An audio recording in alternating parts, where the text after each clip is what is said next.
As the world continues to battle the COVID-19 pandemic, there is hope on the horizon as vaccination programs begin.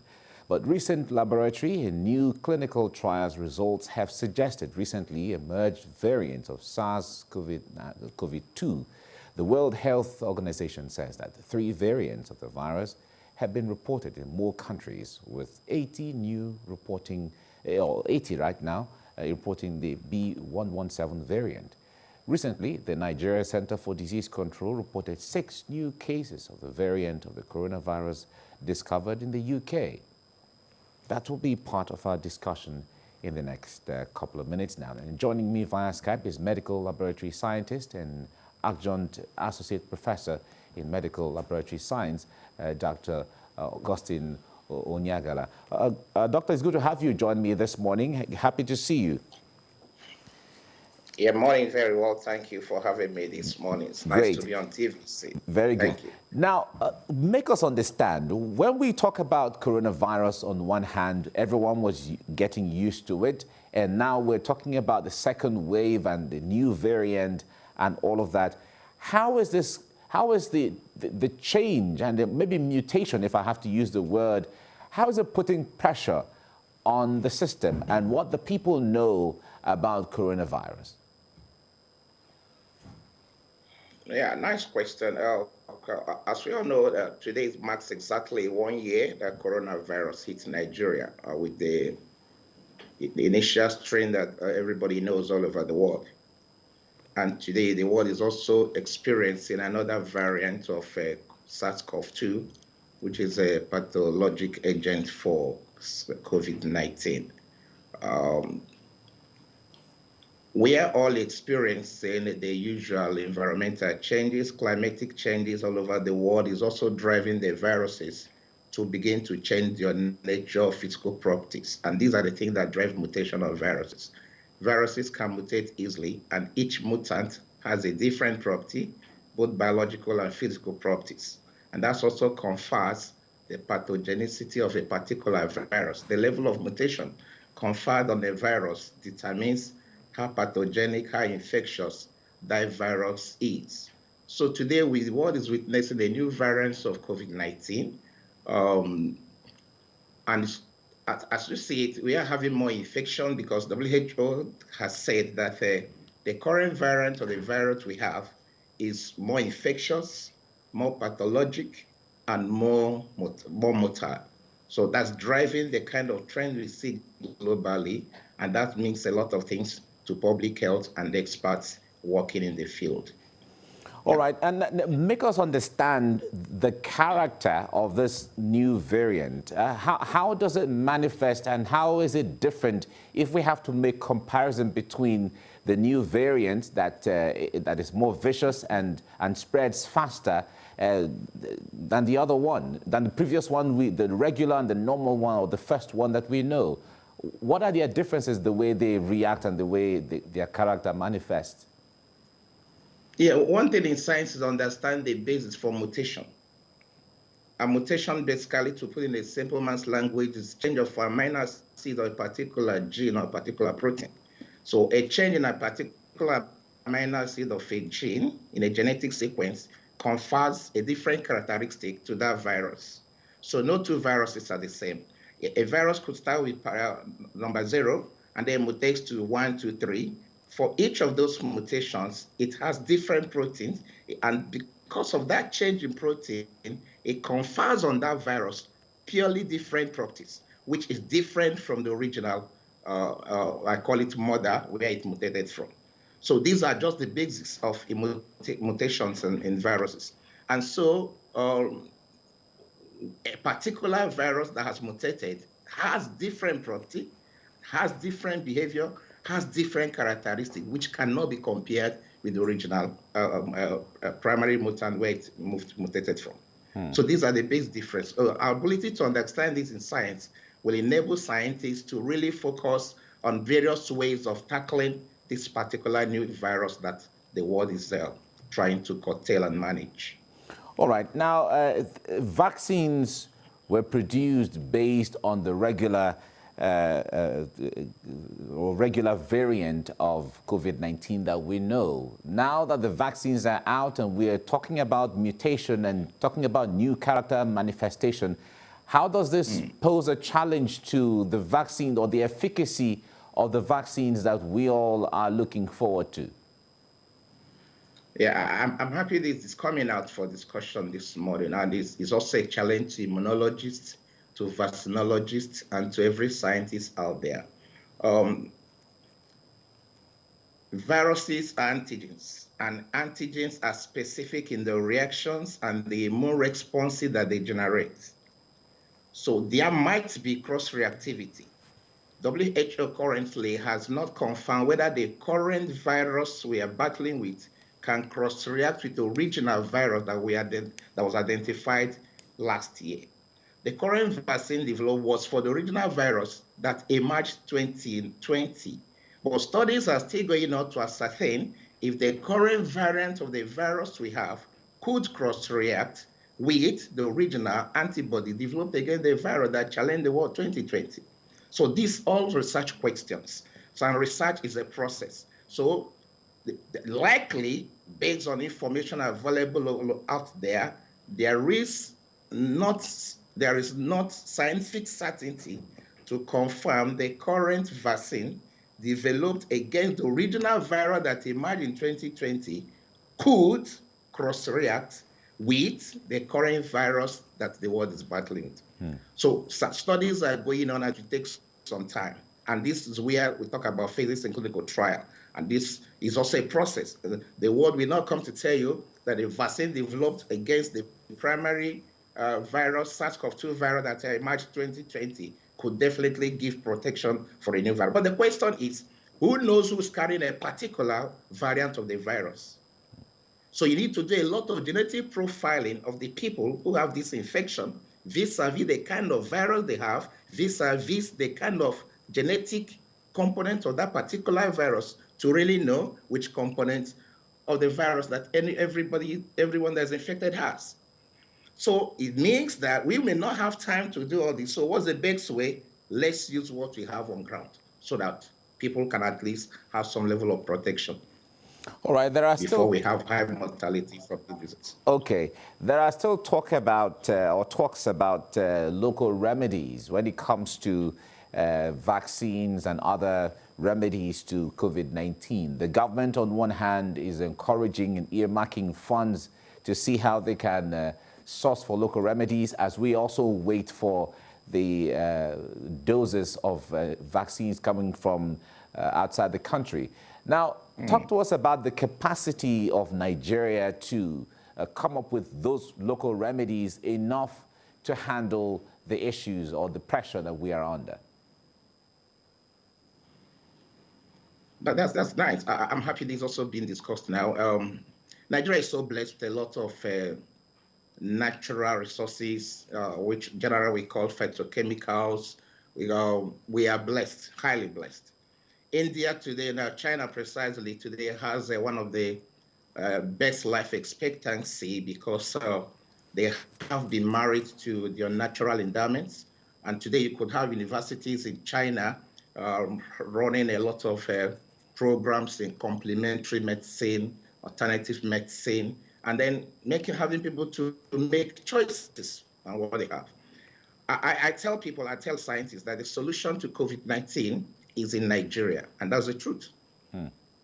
So all it requires for the government to put in and require resources, harness professionals in different areas of science. Nigeria is so blessed with people in phytomedicine, people in nutraceuticals, people in alternative medicine, people who have published sound scientific papers in renowned international journals, who could be harnessed, put them together, give them a target, get us a local solution for this virus.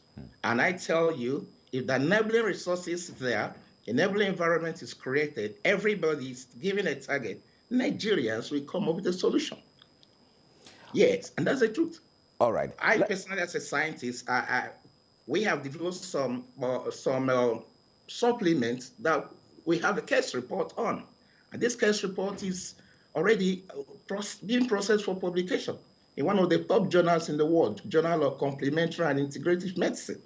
That's nice. It's quite interesting. And these are common supplements people take. We recently conducted what we call a retrospective study outcome, and that tells you the commonest supplements people use to curtail the spread of particular infection. And we're able to profile 5 top supplements that Nigerians have been using.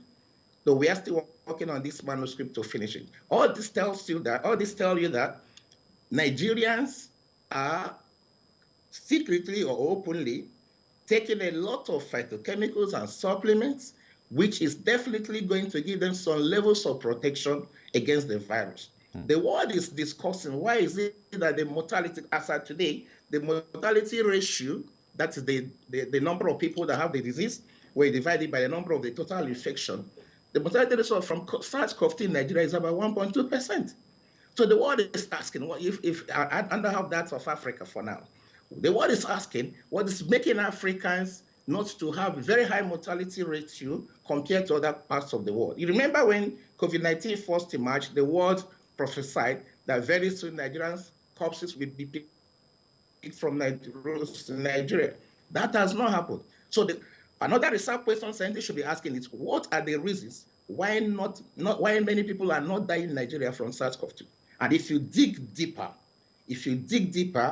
I will tell you that a lot of Nigerians take one kind of spice or the other, and that could help Nigeria. So to summarize this aspect of the discussion, if government is ready to use the resources here to drive the science here, using scientists in this country, I tell you, solution to COVID-19 will be seriously from this nation.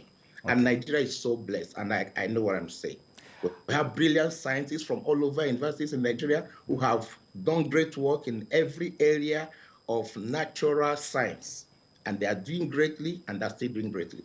So all government needs is to enable them, and I'm sure TEDFund is trying. The federal government of Nigeria is also trying. The WHO has already commissioned a particular set of people to look into the traditional benefits or traditional ways of curtailing COVID-19 in Africa. And those are all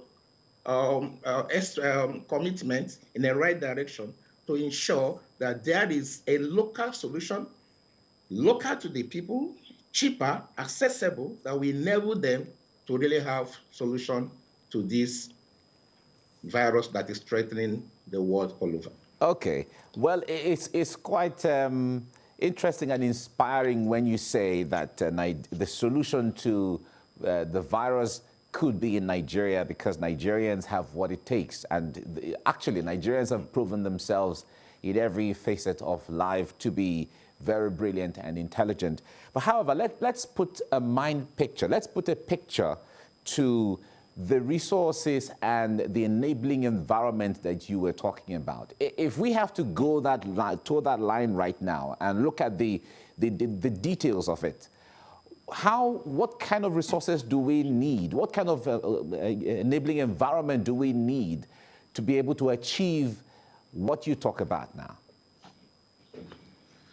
I think I would say that 50% of the resources are already there. There are facilities, there are structures, there are human resources. We don't need to import them. But all that is required is enabling funding. Right. To motivate the funds scientists. Are critical to this right now. Exactly. Funding is very, very critical. Nigerians are brilliant, and we have the best human resources anywhere in the world. Go to any part of the world, you see a Nigerian. The Pfizer vaccine we are celebrating today was driven by a Nigerian. That could train you. So Nigerians, anywhere they are very brilliant. So all we need to do is a typical enabling environment, depoliticize some of these issues, because politics also is contributing to the whole issue of COVID-19. Let me tell you something. We recently did a survey in Ekiti, and we discovered that the perception and the knowledge of COVID-19 in Ado was quite high. And in public health, perception of individuals could help in either escalating an infection or reducing that infection. And today, if you look at the trend of viruses, COVID-19 in Nigeria, Ekiti State seem to have one of the lowest numbers in the Southwest. We trade that to their perception. They have good knowledge of the virus. They have good perception about it. So they also try to follow the basic COVID-19 protocols. It may be, it may not, maybe not. But definitely because knowledge, perception do help in the way people respond to epidemics or pandemics. So Nigeria needs the required funding. NAFDAC is their regulatory. There are a lot of different regulatory agencies in Nigeria that could help drive this science. All you need to assemble brilliant people who are working in various areas of research. Then you have to what you call you expand the network. You teamwork. You have people from chemistry, people from physics, people from anatomy, people from life sciences, medical sciences, coming together and then providing a solution to a particular problem. What the world needs now is a solution to this pandemic. So enabling environment is there in terms of structure, human resources. But critical thing is the required fund to drive this science. Okay. And once that individuals or governments begin to commission people who are, of course, I also need to put that who are committed and who are passionate for science, I tell they will get a solution to this issue. Okay. Before I let you go right now, the Nigeria, the National Primary Healthcare Development Authority had assured that we have what it takes to, distribute and preserve the vaccines that are coming in. But however, if we look at our medical infrastructure, a lot of people still have concerns as to whether we have the capacity to preserve and the cold chain, the process, as the case may be. Now, what concerns do you have from that window? Or are you assured, or are you inspired, or you have confidence that we have all it takes? Because some people say that about 100,000 doses of the Pfizer vaccine, if it comes to Nigeria, will be rendered inefficacious. Yeah, I'm on this point, I'm going to talk purely as a scientist and a quality expert in this matter. One issue in quality system and quality assurance is maintaining appropriate and required temperature changes in an environment. I recall in 2018, 2019, I was involved in National Nigeria Aid Indicator and Impact Assessment Survey. And that survey was one of the biggest and one of the largest in the world. And one issue that was very critical was the quality, ensuring quality assurance in the entire process. Field workers, scientists got to far to reach areas, hard to reach areas. And you need to take a sample from a remote village and you need to take it to a central laboratory kilometers away. And to ensure that, we ensure that every sample that is moved from point A to point B was properly controlled. So we use temperature controls to ensure that the temperature changes were minimal. Why am I saying this? The primary health care agency might be right that they have appropriate equipment to take the virus and then store it. But are there systems in place to maintain that if the vaccine leaves Abuja, it's going to a remote village in Lagos, that the temperature changes will not destroy the virus? The virus or antibodies are proteins, and proteins temperature changes affect the proteins we have. So for them to do that, they must ensure that appropriate temperature check-in, check-out systems are implemented, so that when the vaccine leaves Abuja at temperature 0, it must get to a village at the same temperature. These are not said verbally. There has to be evidence-based system put in place to ensure that they are well controlled, because they're evidence-based. And the problem we also have is that there are no auditing systems to ensure that these things are well maintained. Somebody can say, yes, there are temperature changes, but I need to, as an auditor, I need to see that the temperature is fairly maintained, being recorded over the months, over the years, to ascertain that these temperatures were within the in that case, you have concerns. Yeah, my concerns are not about the efficacy of the virus, but maintaining the temperature change from the point where the vaccine moves to taking it to where where it it is is delivered. required for immunization. Okay. Yeah. Due to time, we have to end it here now. It's really interesting talking with you, Dr. Augustine Onyekala. We thank you very much for talking to us. We certainly will keep this conversation going to create more enlightenment and awareness regarding this. Thank you very much for talking to us. Thank you very much for having me. Have a nice day. And you too. Yeah. Right. Bye.